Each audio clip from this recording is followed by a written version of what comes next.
Hi everyone, we're Travel with Johnny and Will, and we're coming to you from Ambassador Cruise Line's cruise ship called Ambition. We embarked last Sunday in Belfast, and we're on a 5-night cruise around the British Isles and Ireland. This is our day four vlog while we're a day at sea. And so we're going to tell you what we got up to and how we spent our day yesterday whenever we were at sea. So as we were at sea, we wanted to try something different, so we decided to get our breakfast in the cabin. So we ordered it for 7:30 a.m. and it came bang on 7:30 a.m. So I think you had an omelette and you had a cooked selection. Yeah, the full English, and I got a little omelette. I got it to share, but you didn't eat half of it, so I ate half just to try it out. But it came with orange juice and pastries and some toast as well. Yeah, and then I just had the pancakes and some fruit. And it was all really good. And you said yours was warm, so and Yeah. usually by the time something like hot food, room service, by the time it gets to your room, it sometimes isn't warm. So if it's warm, that's a really good thing. There is a tray charge, which is £8.95, but if you're a suite guest, you do not pay that tray charge.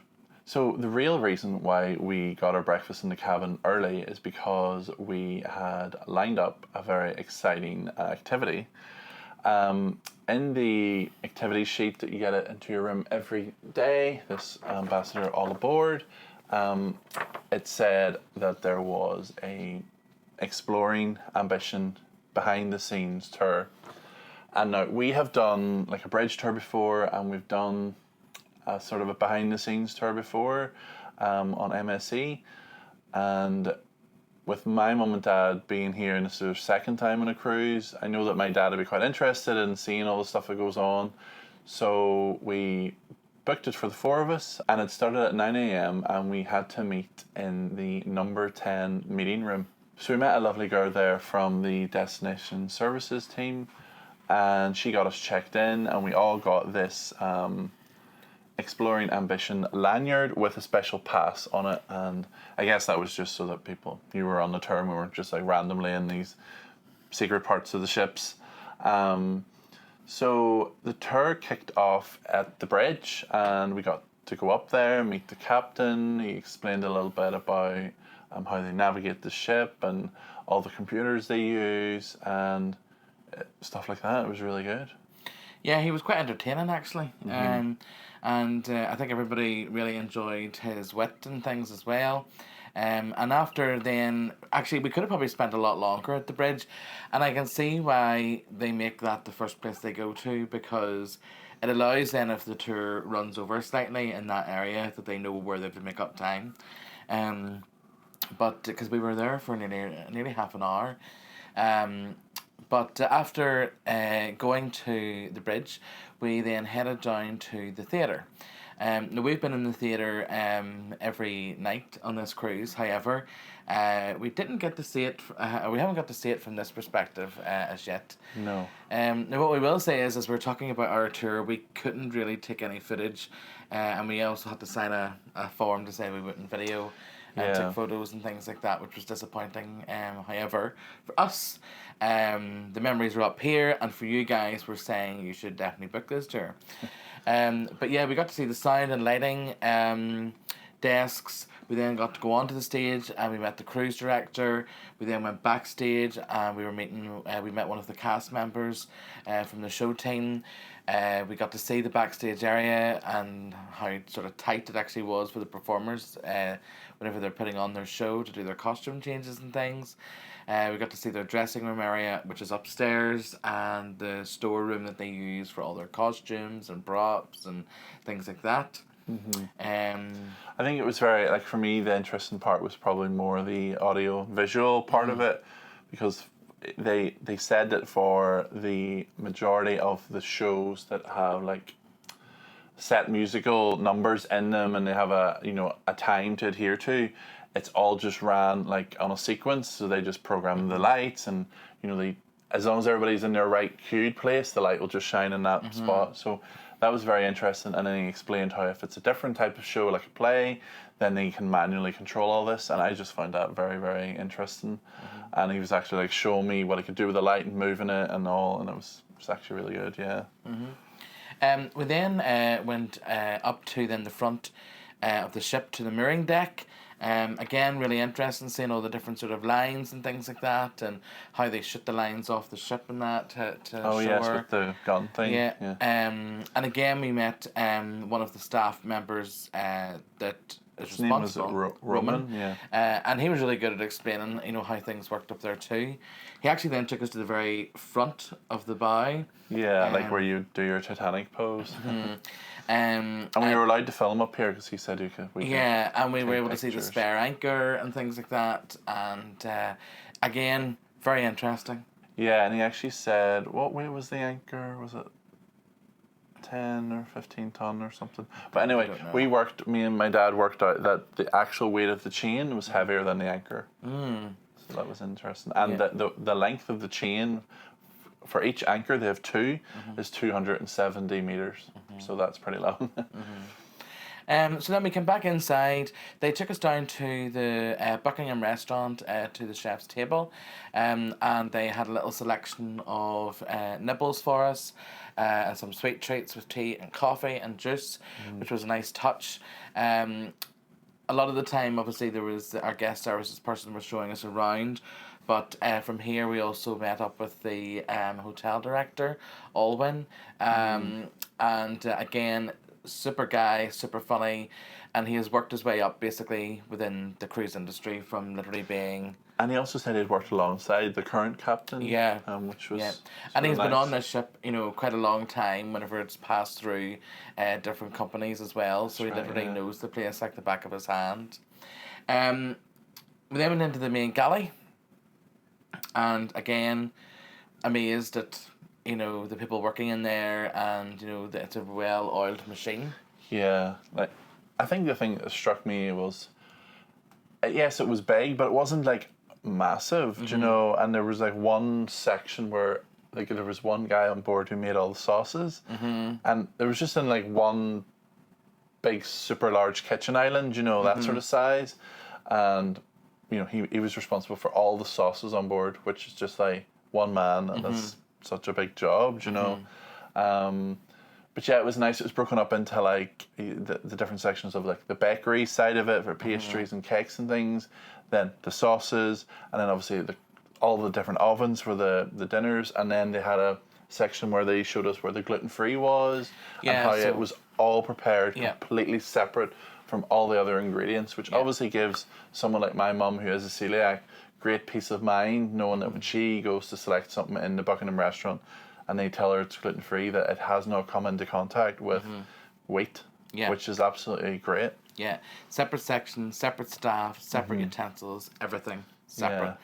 So we were well impressed by that. And then just the last part of that was where they did all the waste and where that went, and they explained that they were allowed to dump the waste into the sea as long as they were 12 miles from the shoreline. So next they showed us the 4 big freezers, and there was just so much in terms of food all stocked up there, and it was just really massive, And then after this we went to the engine control room, and the thing about that pointed out to me was that there's only 2 engines running when we were going at sea there, which I found really interesting. I thought they'd need all the engines to go, but they only need 2 out of the 4, so that was great.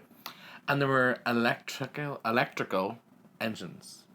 So the diesel was just powering an electrical generator, and then that was used to power the motors for the propellers, and also all of the electricity they need on board. And then we ended up then in the main laundry. Again, it was just interesting to see that this place is going 24 hours a day. Staff are on shift 24 hours a day. There's tailors. They showed us around the different washing machines and their capacities and how they operated, and the things that they used to dry the clothes and fold towels and everything. It was just I think the towel folder, place the towel in this thing, comes out in a stack of towels folded. That was pretty amazing. I think everybody needs one of these in their house. Although that would not be a place I would like to work because it was quite warm in there. Yeah. I wouldn't mind the provision area because it was nice and chilled. But yeah, so the main laundry was very interesting too. And again, we met the laundry master, and it was him and his staff that showed us round.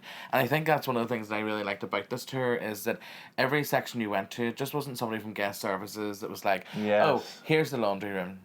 You know, it was like the person that worked there, with the expertise of the area. Yeah. And like we got to meet the cruise director backstage at the show, and then obviously the hotel director, as you say. Yeah. And it was a very personalised tour, you know, from them versus just a lady who's going to each area and telling you a little bit about it. Yeah. Which made it a lot better. The tour ended up then in Lupino's, which is the on-board sort of speciality. It serves Mediterranean food and things that we haven't tried on this cruise. We have checked out the menu.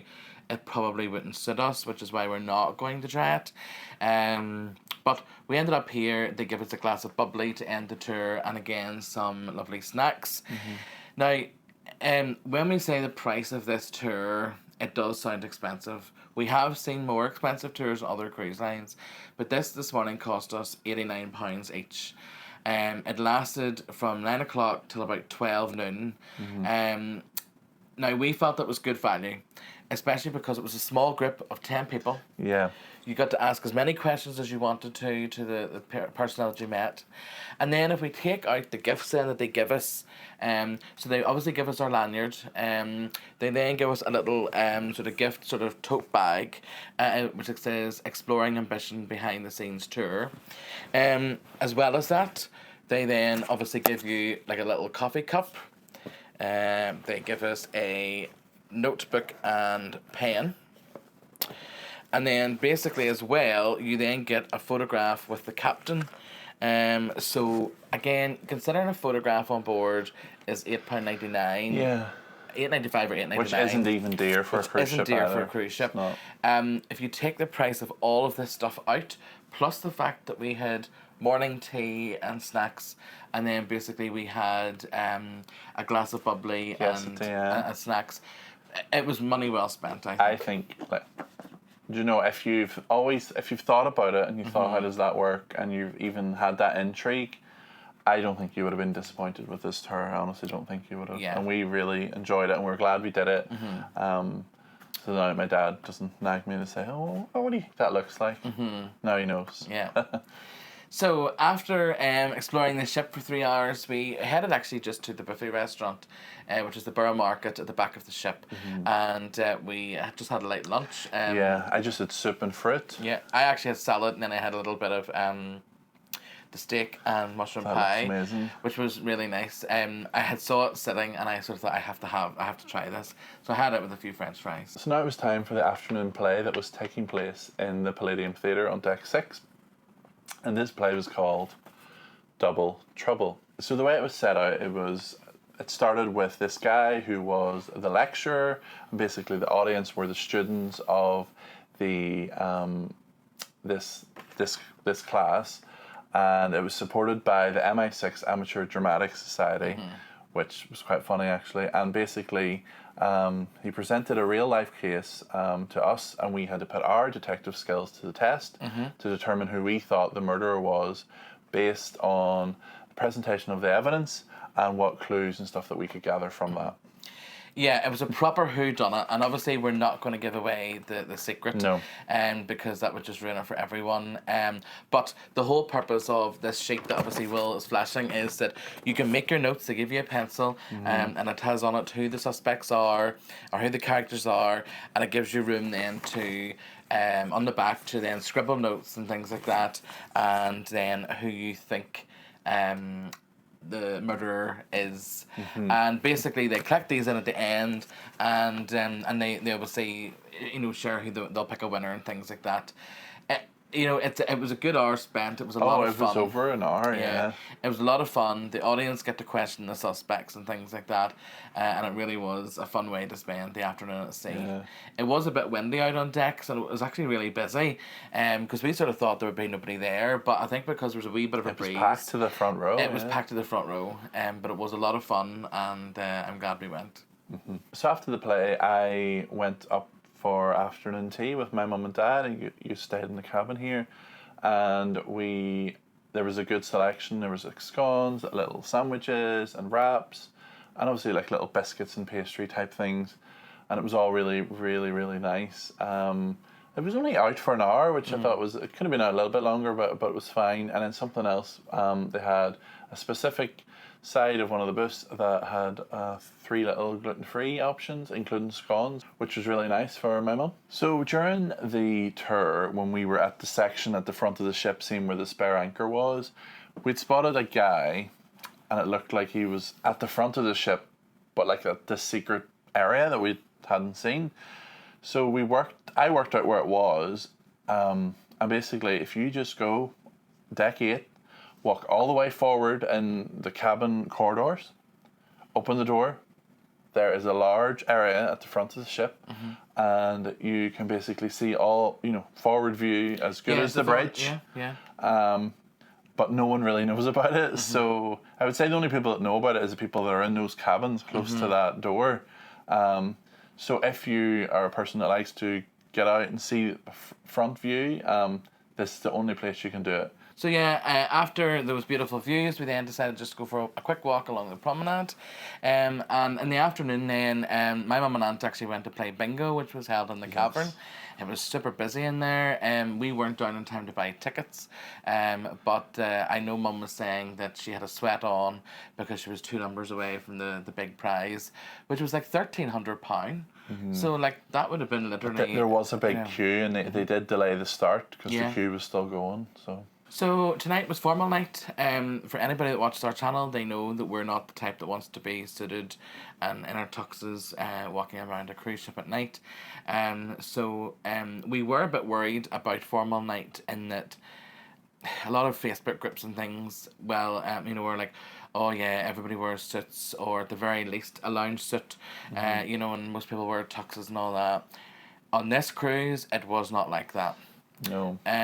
But for that reason, anyway, we had arranged to go to Saffron, which is a speciality dining restaurant. It's an Indian restaurant. It is priced at £18.95.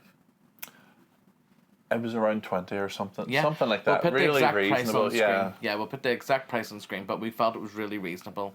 Now we had booked for 6:15, and whenever we went in, we thought we had booked the whole restaurant for the evening. It was empty. It was completely empty. But once we were seated, the lovely assistant waiter, she came over and introduced herself, and she gave us this little green drink, which was very strange. We don't really know what it was. It was green. Yes. It had Sprite in it. Yes. It had ginger, and did it have mint, and did it have cumin, like curriness?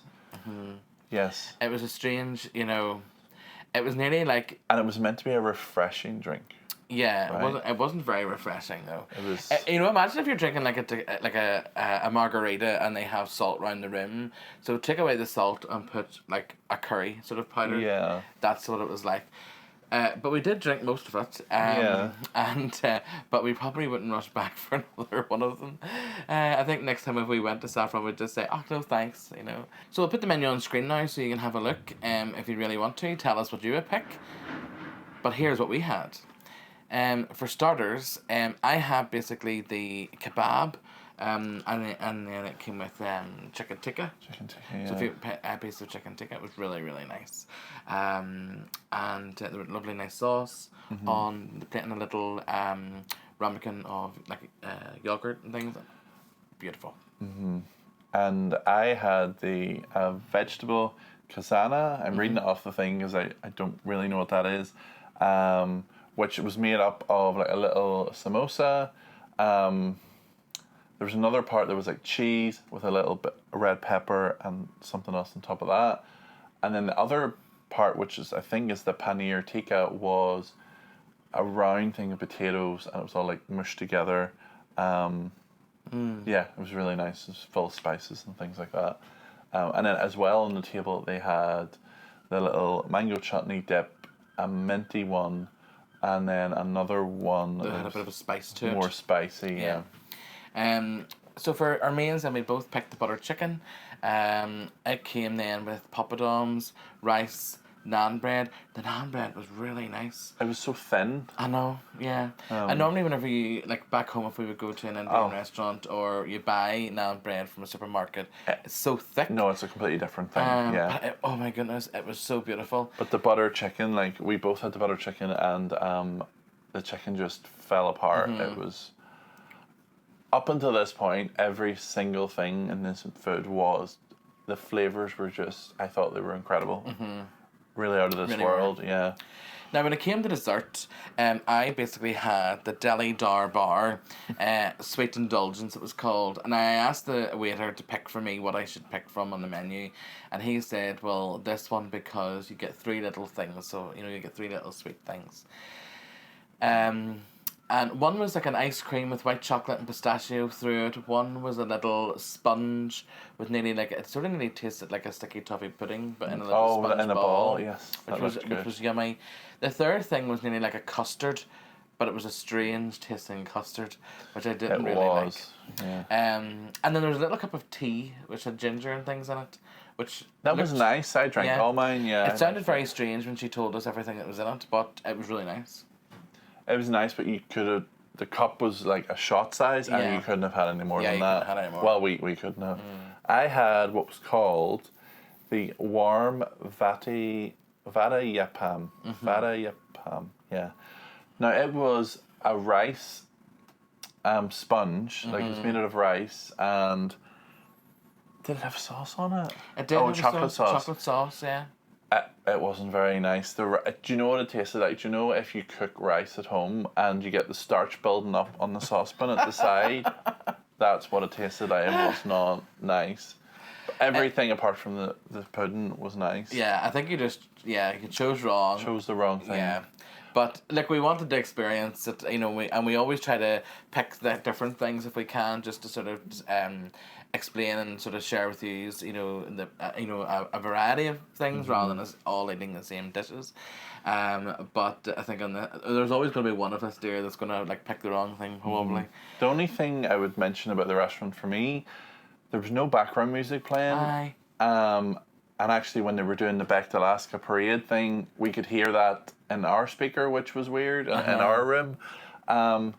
I just felt like the waiters could have been a bit more friendly. I don't know, it was just very much... I think we're comparing this to other cruise lines that we've been on, that whenever you go to speciality dining, there's a bit more of a fuss made in terms of... No, she did explain like the likes of all the different elements of your dessert, didn't she? Yes. But... I don't know, there's just something a little bit missing on it. I don't know, yeah. Yeah, I don't know. I think as an experience, the food experience is nice, but I think sometimes whenever you pay for specialty dining, you want more of a kind of overall experience. But I don't think we can complain about it too much for the price we paid. No, because on other cruise lines you would pay double for what we... easily, yeah. Easily double the price of what we paid for, you know, that dining experience. Tonight's theatre show was called Magic of the Musicals, and because it was Gala Night, there was champagne and other non-alcoholic drinks options served to you right at the door as you entered, which I guess is nice. And then it was really busy tonight, so we were struggling to get a seat, but luckily we got one. But here's just a wee look at the seating issues that we have. You can obviously see Johnny sitting on the bench, and then there's a little gap, and then there's the swivelly chairs, and they're at the same height as us, so if there's someone particularly large in front of you, you're not really going to see past them. But theatre show tonight, all about the musicals. Oh my gosh, I really enjoyed it. I actually nearly got emotional at a few points. Yeah, they covered a lot from Les Mis, The Lion King and that, and it was really the vocals are just spot on. The vocals were really good. Yeah. The dancers obviously are great and they do a fantastic job too, but the vocalists were amazing. But yeah, unfortunately we can't show you any of this. Yeah. But again, if the show is on whenever you're on this ship, definitely go and see it. Absolutely, yes.